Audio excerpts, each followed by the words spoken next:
Cinta ditolak, oknum TNI teror pujaan hati, pesan puluhan orderan fiktif. Begini jadinya kalau kenalan lewat sosial media. Pria ini tak terima cintanya ditolak sang wanita pujaan.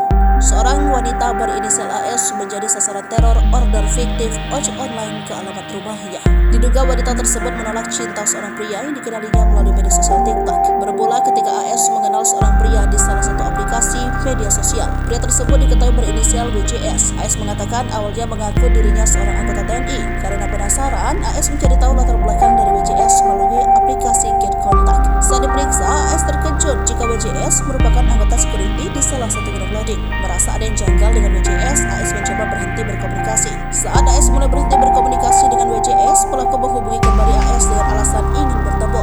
Tak langsung direspon, AS mengaku baru mengirimkan lokasi tempatnya berjualan beberapa bulan setelah pelaku meminta alamat. Namun AS tak menggubris pesan WJS hingga akhirnya WJS yang mengaku sebagai anggota TNI ini menyatakan cintanya. Namun sayang, cintanya ditolak AS lantaran AS sudah punya kekasih. Pasca penolakan dan kurangnya respon AS, korban merasakan perubahan pada WJS yang menurunnya